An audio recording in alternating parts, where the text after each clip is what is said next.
Bavaria, Germany, June 6, 1944, early afternoon.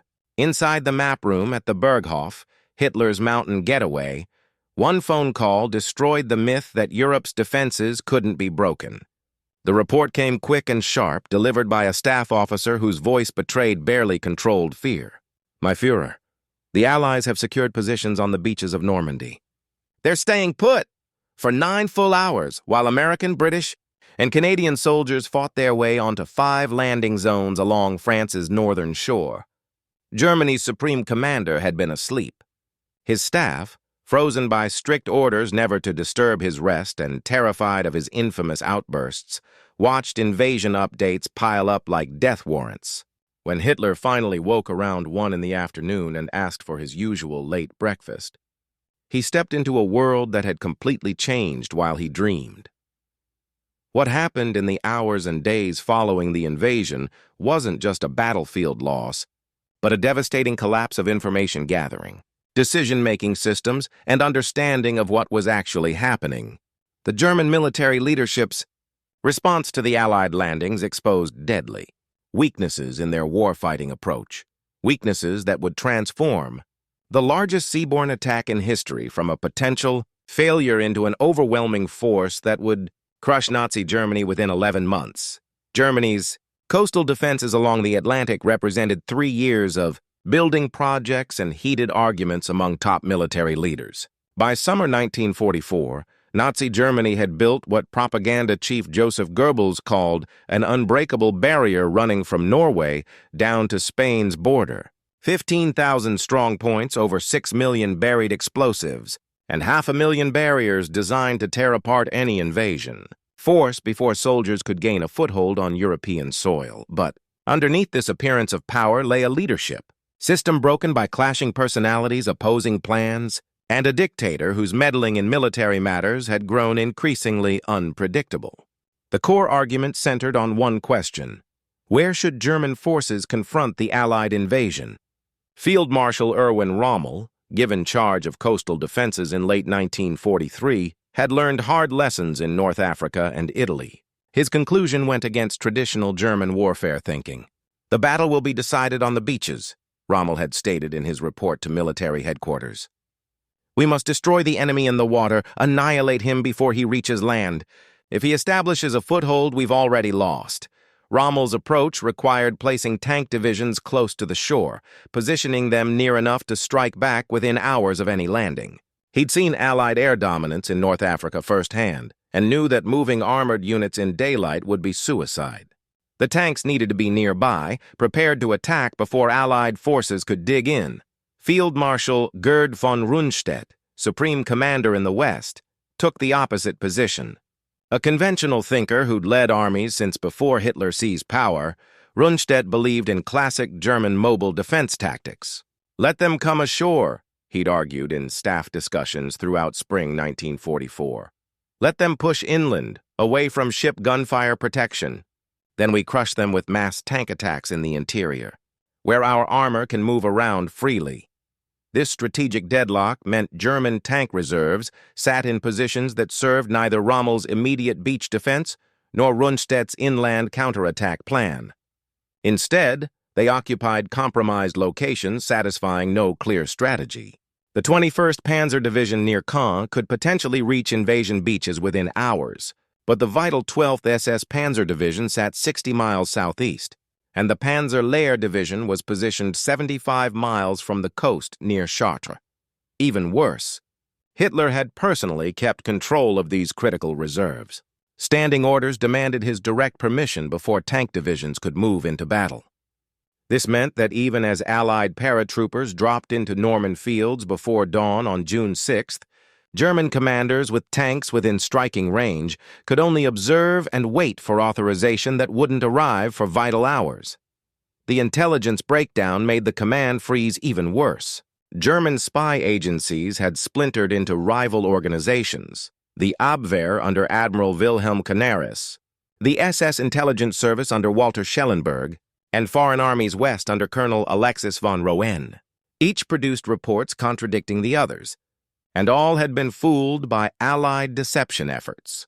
Operation Fortitude, The Allied trickery plan had persuaded German intelligence that the Normandy attacks were just a distraction. The real invasion, they thought, would hit Pas de Calais, the narrowest part of the English Channel, where a fake American army under General George Patton supposedly prepared to strike.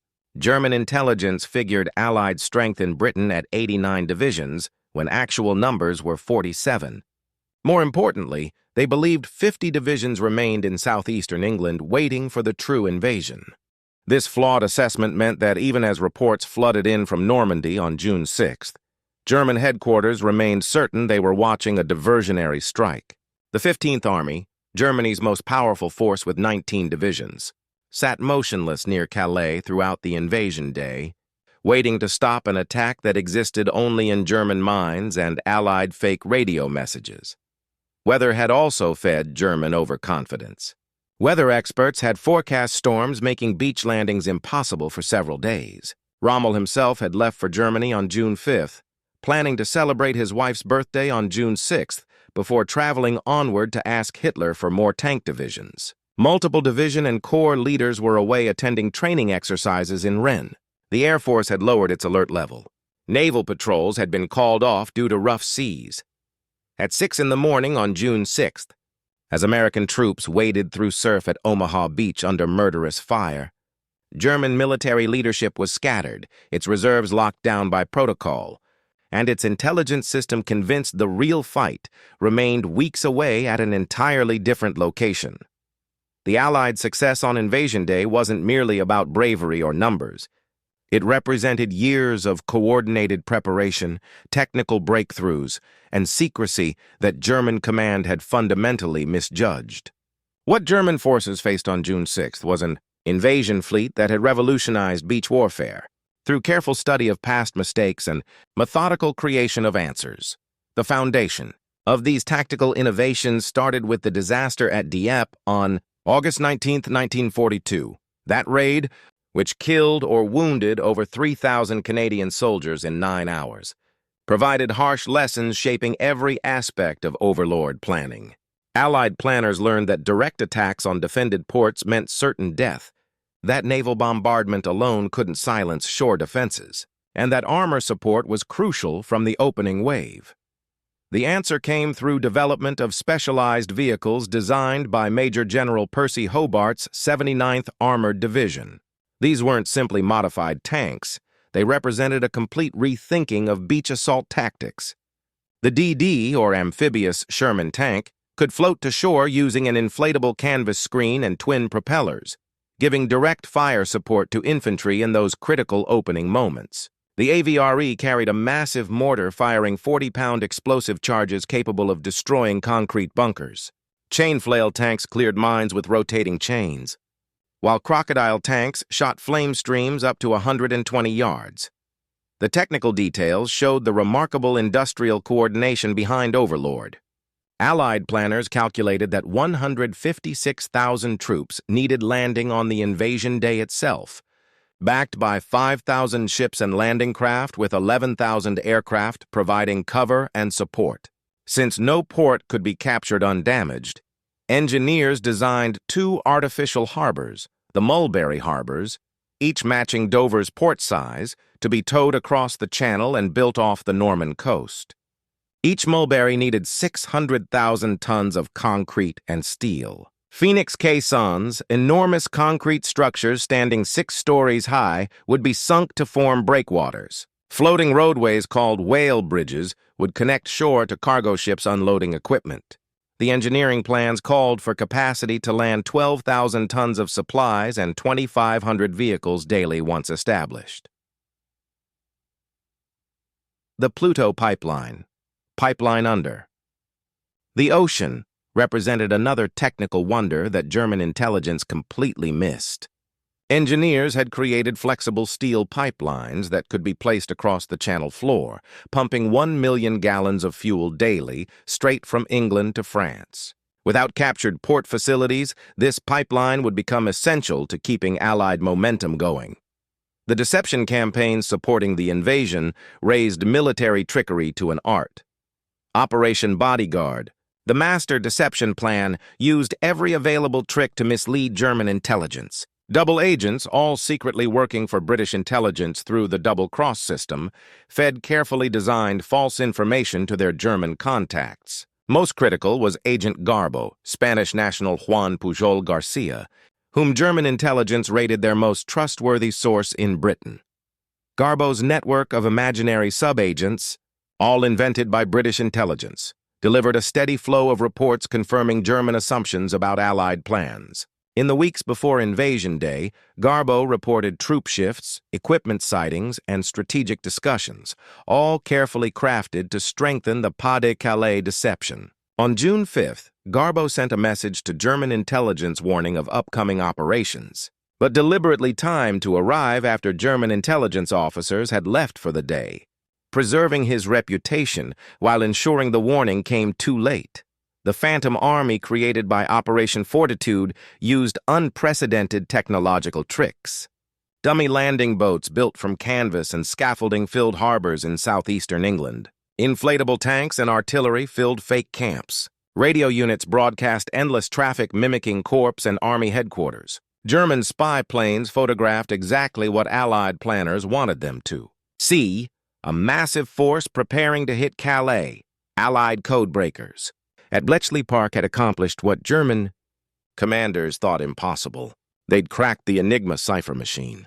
Through ultra-intelligence, Allied commanders could read German military messages almost as they happened.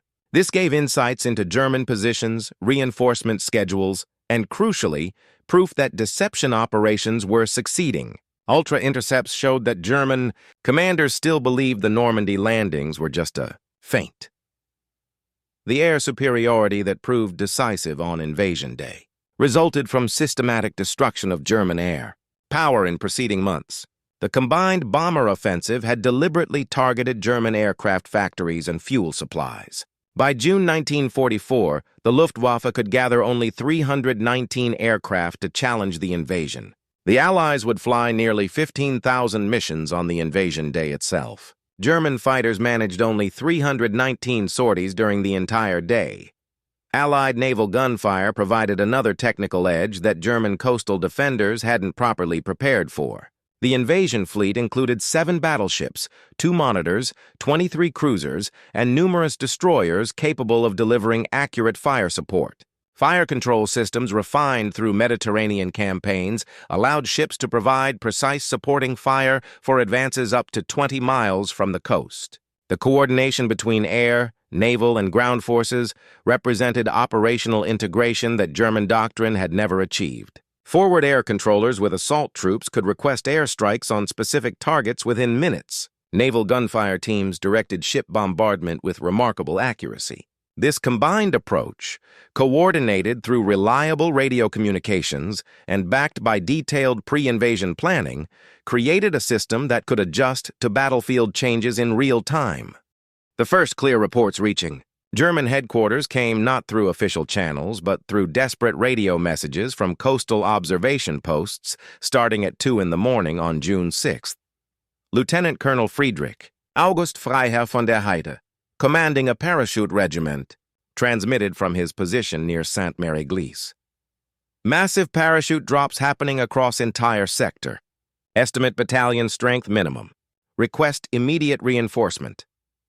At 3 in the morning, the 716th Infantry Division headquarters in Normandy reported to 7th Army Command. Paratroop landings verified across multiple zones. Communications disrupted. Heavy bombing of coastal positions ongoing. The message reached General Friedrich Dollmann, commanding 7th Army, who faced the paralyzing problem of Hitler's standing orders. He couldn't commit armored reserves without permission from headquarters. The critical breakdown occurred between 4 and 6:30 in the morning. As dawn broke over the Norman coast and the largest fleet in human history appeared offshore, German commanders with divisions capable of reaching the beaches within hours could only watch through field glasses and ask permission to move. Major General Edgar Feuchtinger, commanding the 21st Panzer Division, stationed just 10 miles from the coast, received reports of British glider landings near his headquarters at 2:30 in the morning. His tanks could have reached Sword Beach before the first British troops came ashore. His requests to engage were blocked pending approval from above. At 6 in the morning, as American forces began their assault on Omaha Beach under terrible fire from the 352nd Infantry Division, General Alfred Jodl, Hitler's chief of operations, refused to wake the Führer. "The situation remains unclear," Jodl told staff officers requesting permission to release tank reserves. "We must wait for better information before disturbing the Führer with incomplete reports." The turning point came at 10 o'clock, when Major General Wilhelm Richter, commanding the 716th Infantry Division defending Gold and Juno beaches, sent his final clear report. "Enemy has broken through at multiple points. Positions overrun. Cannot hold without immediate armored support. Situation critical." The transmission ended suddenly as British forces overran his headquarters bunker near Courseulles-sur-Mer. Hitler finally got his briefing at 1:30 in the afternoon, 9.5 hours after the first paratroopers landed. According to testimony from Generals Jodl and Wilhelm Keitel recorded at Nuremberg trials, Hitler's first reaction was dismissive.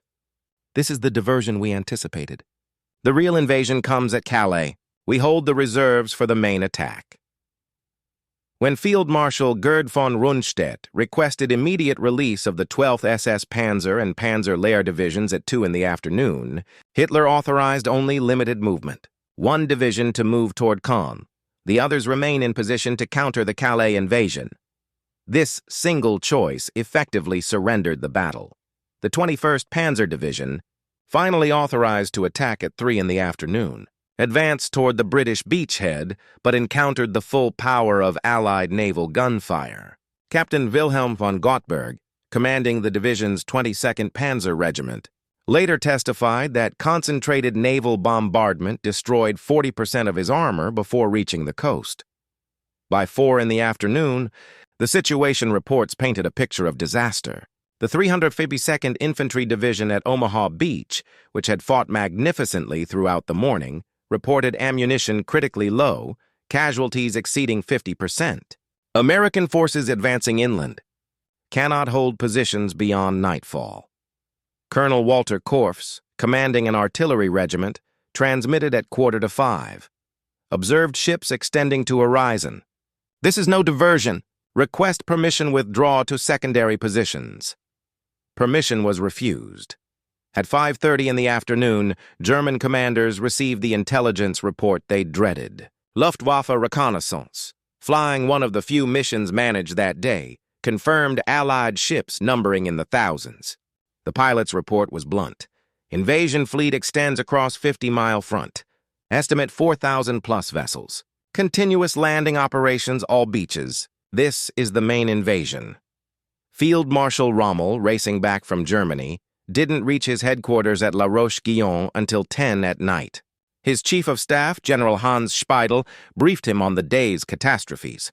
According to Speidel's post-war testimony, Rommel's response was immediate and crushing. "The war is lost. We've lost the decisive battle. Everything I warned about has happened. The final devastating blow came through radio intercepts."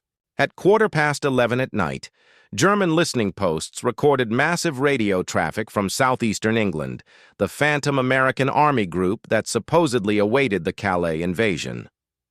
Intelligence officers reported to headquarters, "Patton remains in England.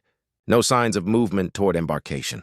Normandy may be the main effort, but this realization came 17 hours too late." By midnight on June 6th, 156,000 Allied troops occupied French soil across 5 beachheads, stretching 24 miles along the coast and pushing up to 6 miles inland. The Atlantic Wall, 3 years in construction, had been penetrated in a single day. More crucially, the window for immediate armored counterattack, the vital first 24 hours when beachheads remain vulnerable, had closed while German commanders waited for permission that came too late and remained convinced. They faced a trick.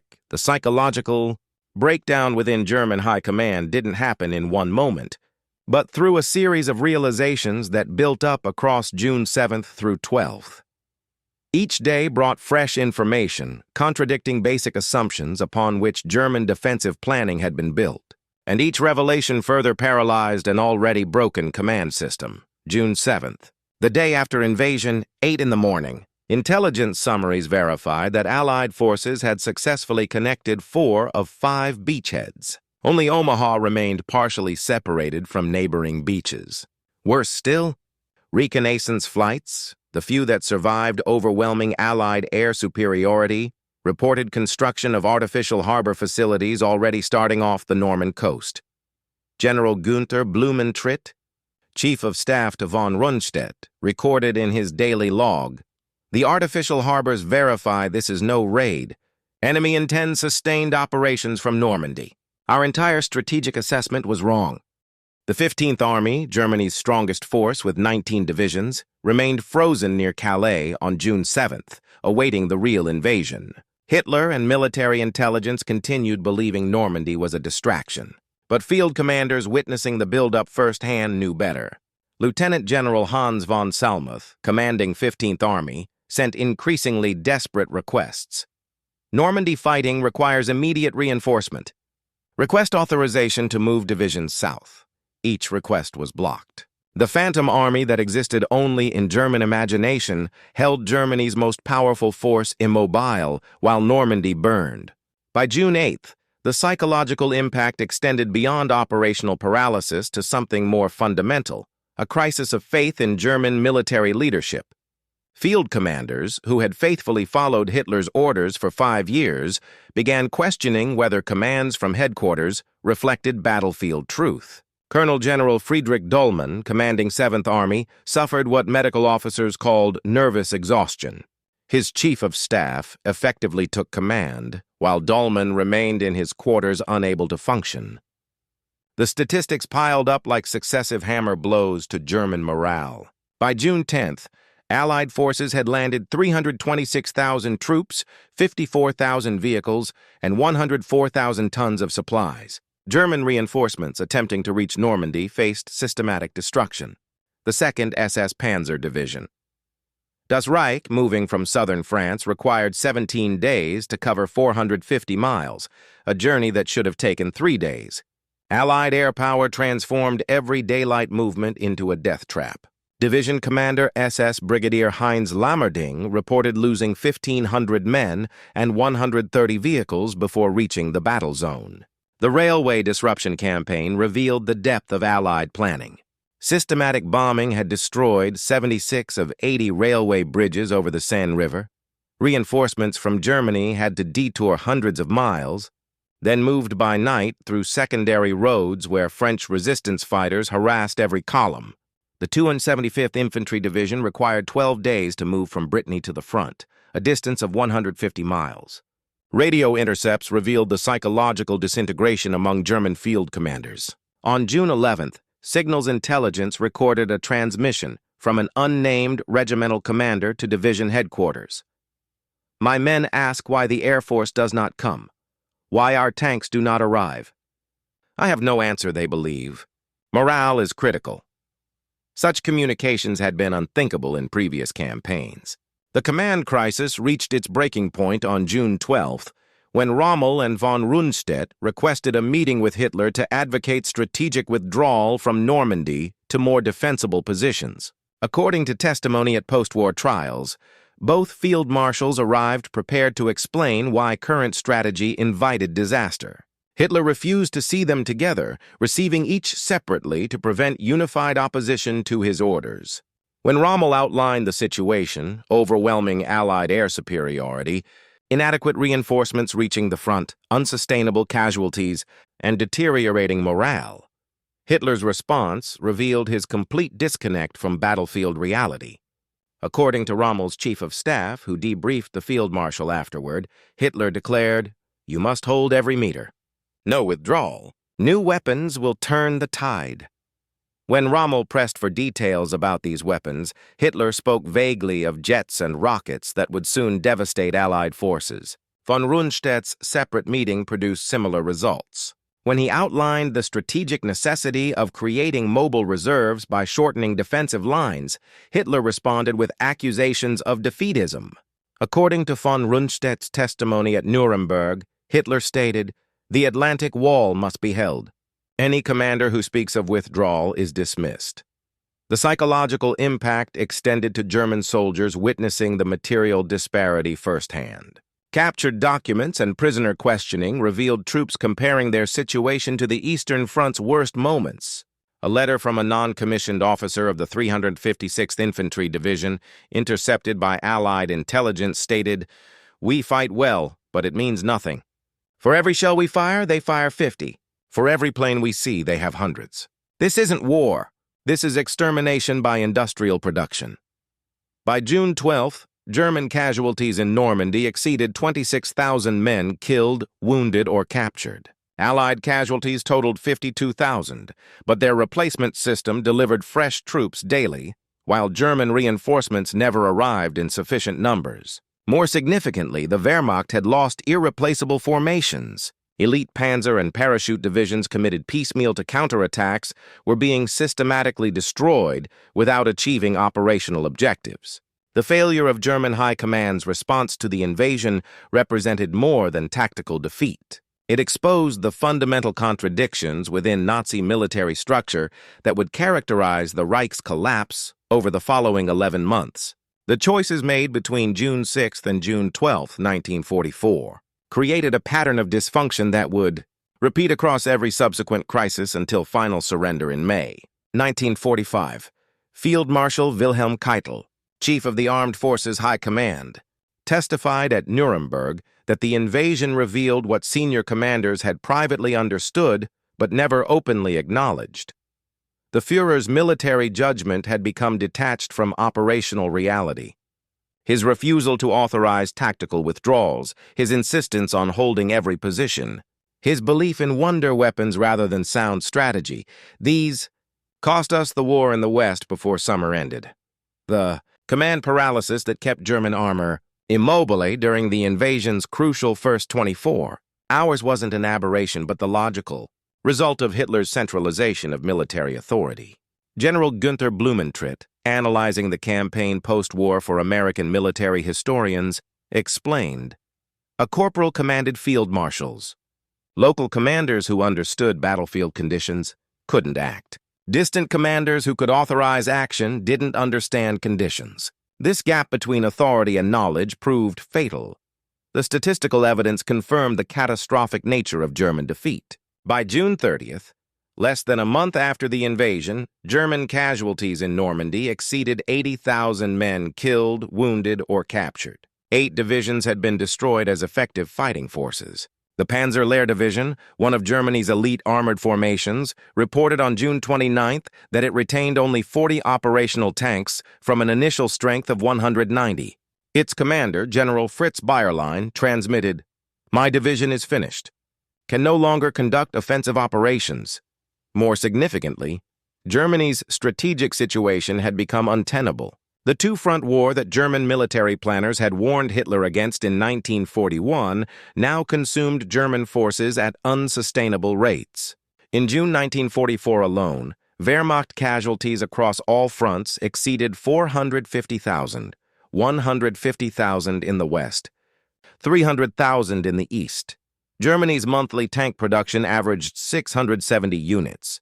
The Soviet Union produced 2,000. American industry produced 2,100. The mathematics of industrial warfare had become undeniable. The psychological impact on German field commanders showed itself in unprecedented ways. On July 17th, Allied fighter bombers attacked Rommel's staff car, severely wounding the field marshal, who'd warned Hitler that Normandy's loss meant losing the war in the West. On July 20th, Colonel Klaus von Stauffenberg's bomb exploded in Hitler's conference room at Rastenburg, the most serious of multiple assassination attempts by military officers who concluded Germany's only hope lay in removing Hitler and negotiating peace with the Western Allies. The conspiracy involved dozens of senior Wehrmacht officers, including Field Marshal Erwin von Witzleben, General Ludwig Beck, and numerous others who'd concluded Hitler's leadership guaranteed Germany's destruction. The plot's failure and subsequent executions of over 5,000 suspected conspirators, including Rommel, forced to commit suicide in October, further paralyzed German military effectiveness. Surviving commanders understood that questioning orders now invited execution. General Dwight Eisenhower, Supreme Allied Commander, wrote in his post-war memoir Crusade in Europe, German High Command's failure to commit armored reserves on invasion day remains one of history's decisive command failures. Had those tanks struck our beaches in the first 24 hours while we remained vulnerable, the outcome might have been vastly different. Their hesitation gave us the foothold that nothing could then dislodge. Military historians analyzing German command choices identified multiple interconnected failures. The intelligence disaster, believing Normandy was diversionary, stemmed from Hitler's tendency to accept intelligence confirming his assumptions while dismissing contradictory evidence. The command paralysis requiring Hitler's authorization for operational decisions reflected his distrust of professional military officers. The strategic inflexibility refusing tactical withdrawals to create mobile reserves represented his belief that willpower could overcome material disadvantage. Soviet Marshal Georgy Zhukov, speaking to historians in 1966, offered the Eastern Front perspective. The invasion forced Germany to fight the two-front war we needed them to fight. But more importantly, it